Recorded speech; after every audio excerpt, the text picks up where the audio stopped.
তাগুত চিনে না আজকে সমাজে, তাগুতের নামও শুনে নাই। কারণ তাগুত চিনলে দেখা যাবে আমাদের মতো বড় বড় বুজুর্গ সুফি দরবেশ সব তাগুত। এই জন্য আমরা তাগুত চিনাই না মানুষকে। কারণ তাগুত পরিচয় দিলে, তাগুত বুঝলে আমাদের ধর্ম ব্যবসা বন্ধ হয়ে যাবে। শরীয়তের নীতিমালার ক্ষেত্রে শরীয়ত বহির্ভূত কোন আইন, কোন বিধানকে যদি কোনো মুসলিম মেনে নেয়, এটা তাগুত, তাগুতি আইন, তাগুতি বিধান। আও মুতাইন, 3 নম্বর হলো আনুগত্যের ক্ষেত্রে তাগুত। আনুগত্যের ক্ষেত্রে সীমা লঙ্ঘন, এতাআতের ক্ষেত্রে সীমা লঙ্ঘন। একজন মুমিন আনুগত্য করবে প্রথমে কার? আল্লাহ। তারপরে আনুগত্য করবে কার? আল্লাহ রাসূলের। তারপরে আনুগত্য করবে কার? উলিল আমর। আল্লাহ পাক কোরআনে কারিমে বলছেন, ইয়া আইয়ুহাল্লাযীনা আমানু আতিউল্লাহা ওয়া আতিউর রাসূলা ওয়া উলিল আমরি মিনকুম। হে ঈমানদাররা, আনুগত্য করো আল্লাহর, আনুগত্য করো আল্লাহর রাসূলের। আর যেই উলিল আমর আল্লাহ এবং রাসূলের আনুগত্য করবে, তোমরাও তার আনুগত্য করো। কিন্তু উলিল আমর যদি আল্লাহ এবং রাসূলের আনুগত্য না করে, তোমরাও তার আনুগত্য করবে না। কোন উলিল আমর যদি আল্লাহ এবং রাসূলের আনুগত্যের বাহিরে গিয়ে নিজে আইন বানায়, নিজে তরিকা বানায়, নিজে পদ্ধতি বানায়, উলিল আমর, খবরদার, তার অনুসরণ করা যাবে না। এই যিনি বানায় উনি তাগুত। আনুগত্যের দিকে মানুষকে আহ্বান জানায়, নিজে বানায় আর মানুষকে বলে যে আসো আমার এটা মেনে নাও। এটা একেবারে শর্টকাট, আল্লাহকে পাওয়ার জন্য এটা শর্টকাট, বা সমাজের সুন্দরভাবে সমাজের উন্নয়নের জন্য এটা একেবারে সবচেয়ে সুন্দর পদ্ধতি। আল্লাহ এবং রাসূলের আইনকে বাদ দিয়ে মানব রচিত মানুষ যদি কোনো আইন তৈরি করে, সেই আইনের দিকে মানুষকে আহ্বান জানায়, আনুগত্যের দিকে ডাকে, এটাও তাগুত। তাহলে 3টা ক্ষেত্রে সীমা লঙ্ঘন: মাবুদের ক্ষেত্রে সীমা লঙ্ঘন, মাতবুয়ের ক্ষেত্রে, শরিয়ার বিধিবিধানের ক্ষেত্রে সীমা লঙ্ঘন। 3 নম্বর হলো মুতায়ের ক্ষেত্রে, এতাআতের ক্ষেত্রে, আনুগত্যের ক্ষেত্রে সীমা লঙ্ঘন।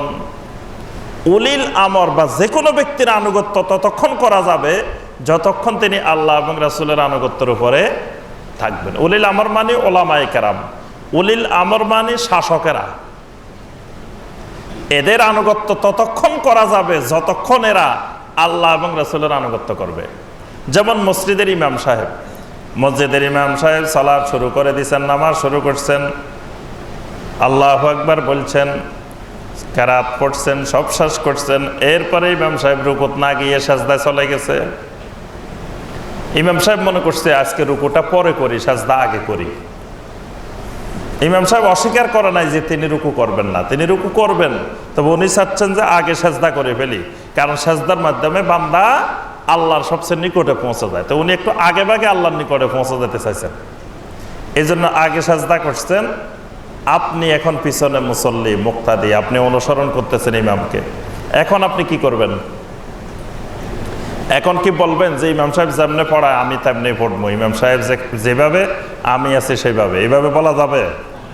আপনি কি করবেন? পিছন থেকে অবজেকশন জানাবেন। কিভাবে অবজেকশন জানাবেন? আল্লাহু আকবার বলবেন। কথাই বলেন না আপনারা, কি আমার কথা বুঝতেছেন না? পিছন থেকে আপনারা কি বলবেন? সুবহানাল্লাহ। কারণ কি? যে আপনি আমার রাসূল সাল্লাল্লাহু আলাইহি সাল্লাম যেভাবে নামাজ পড়ছেন, আমার রাসূলের নামাজের সাথে আপনার নামাজ মিলতেছে না। যতক্ষণ পর্যন্ত আমার রাসূল সাল্লাল্লাহু আলাইহি সাল্লামের নামাজের মধ্যে আপনি থাকবেন, ততক্ষণ আমি আপনার সাথে আছি। যখন আপনি আমার রাসূলের নামাজের পদ্ধতির বাহিরে চলে যাবেন, আপনি যত বড় মুফতি হন, যত বড় আলেম হন, যত বড় মুহাদ্দিস হন, আমি আর আপনার সাথে নাই। আপনি পিছন থেকে জানা দিলেন সুবহানাল্লাহ। এটাই হলো উলিল আমরের আনুগত্যের সীমানা। যে উলিল আমর কোরআন এবং সুন্নাহর উপরে যতক্ষণ থাকবে, কোন আলেম যতক্ষণ পর্যন্ত আমাকে কোরআন সুন্নাহ অনুযায়ী মাসালা দিবে, কোরআন সুন্নাহ অনুযায়ী ডাকবে, কোরআন সুন্নাহ অনুযায়ী চালানোর চেষ্টা করবে, ততক্ষণ আমি ওই আলেমের আনুগত্য করব। যখন তিনি কোরআন সুন্নাহর বাহিরে গিয়ে কোনো কিছু আমাকে বলবে, আমি আর শুনবো না। তিনি যত বড় আলেম, যত বড় মুহাদ্দিস, যত বড় মুফতি হোক। আল্লাহ পাক কোরআনে কারিমে এই জন্য আয়াত নাযিল করছেন, ইত্তাখাযু আহবারাহুম ওয়া রুহবানাহুম আরবাবাম মিন দুনিল্লাহ। তারা তাদের ওলামায়ে কেরামদেরকে, তারা তাদের রাজনৈতিক নেতৃবৃন্দকে, তারা তাদের দরবেশদেরকে আল্লাহকে বাদ দিয়ে রব বানাইছে। খ্রিস্টানদের ব্যাপারে আল্লাহ পাক আয়াত নাযিল করছে। আদি ইবনে হাতেম রাদিয়াল্লাহু তাআলা আনহু খ্রিস্টানদের বড় আলেম ছিলেন। তিনি যেদিন ইসলাম গ্রহণ করতে আসছেন, এসে বললেন, ইয়া রাসূলুল্লাহ সাল্লাল্লাহু আলাইহি সাল্লাম, আল্লাহর কোরআনে বলছে খ্রিস্টানেরা তাদের ওলামায়ে কেরামদেরকে রব বানাইছে। আমরা তো জীবনে কোনোদিন নিজেদেরকে রব ঘোষণা করি নাই, মানুষও আমাদেরকে রব বলে নাই। আল্লাহ বলতেছেন খ্রিস্টানেরা তাদের আলেমদেরকে, তাদের রাজনৈতিক নেতৃবৃন্দকে, তাদের দরবেশ সুফিদেরকে তারা রব বানায় নিছে। আমরা তো এরকম রব বানাই নেই। আল্লাহ রাসূল সাল্লাল্লাহু আলাইহি ওয়াসাল্লাম বললেন, শোনো, তোমাদের ওলামায়ে কেরাম তোমাদেরকে যেটা হালাল বলছে, তোমরা নির্দ্বিধায় সেটা হালাল মেনে নিছো। তোমরা জানতে চাও নাই আমার আল্লাহ এটা হালাল করছে কিনা, এটা জানতে চাও নাই। তোমাদেরকে ওলামায়ে কেরাম যেটা হারাম বলছেন, তোমরা সেটাকে হারাম মেনে নিছো। জানতে চাও নাই যে ওলামায়ে কেরামদের কাছে আমার আল্লাহ এটা হারাম করছেন কিনা। এজন্য তোমরা ওই সকল আলেমদেরকে তোমরা তোমাদের মাবুদ বানায় নিছো, রব বানায় নিছো। তাহলে বোঝা যায় এরকম আনুগত্যের সীমা আছে, আনুগত্যের সীমানা আছে। কোন পর্যন্ত আমি আলেমদের আনুগত্য করব, কোন পর্যন্ত আমি রাষ্ট্রের আনুগত্য করব, সরকারের আনুগত্য করব, এই সব আনুগত্যের একটা সীমানা আছে। এই সীমানা অতিক্রম করলে এটার নাম তাগুত। তাহলে তাগুতটা বুঝতে পারছেন? তিনটা ক্ষেত্রে সীমা লঙ্ঘন হলে এটার নাম তাগুত। একটা হলো ইবাদতের ক্ষেত্রে, মাবুদের ক্ষেত্রে, আরেকটা হলো শরীয়তের ক্ষেত্রে, অনুসৃত নীতিমালার ক্ষেত্রে, আরেকটা হলো আনুগত্যের ক্ষেত্রে। এবার আসেন তাগুত কয় প্রকার? তাগুত হলো তিন প্রকার। তাগুত হলো তিন প্রকার। এক রকমের তাগুত হলো তাগুতে ইবাদাহ, আরেক রকমের তাগুত হলো তাগুতে হুকমিয়া, তাগুতে হুকমিন, আরেক রকমের তাগুত হলো তাগুতে ইত্তিবা ওয়া তাগুতুল ইতাআহ। তিন রকমের তাগুত।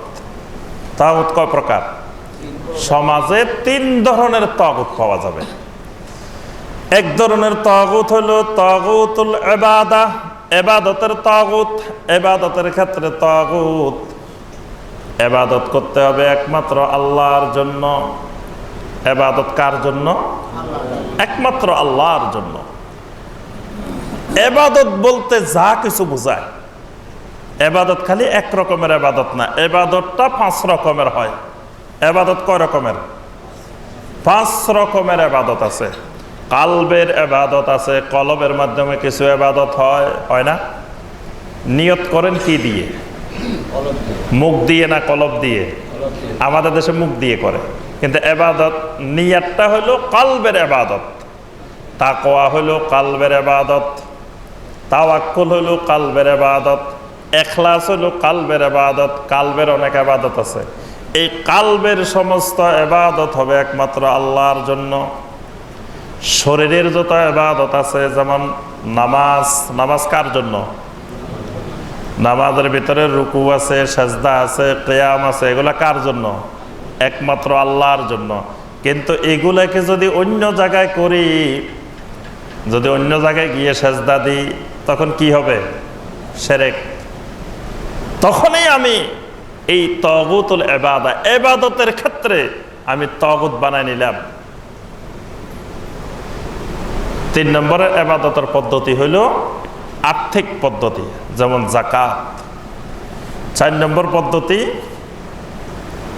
শারীরিক এবং আর্থিক মিক্স করা, যেমন হজ, উমরা। পাঁচ নম্বর পদ্ধতি হলো এবাদতের 5 নম্বর পদ্ধতি হলো হালাল এবং হারামের ক্ষেত্রে এবাদত। তাহলে এই 5 রকমের এবাদতের ক্ষেত্রে একমাত্র আল্লাহকে বাদ দিয়ে অন্য কারো এবাদত যদি করা হয় তাহলে তাকে আমি কি বানাইলাম? তাগুত। এবং আমি তাগুতের অনুসারী, আমি তাগুতের প্রতি কুফরি করি নাই। এই জন্য এবাদত করতে হলে মহব্বত লাগে। মহব্বত এবাদতের রুকন।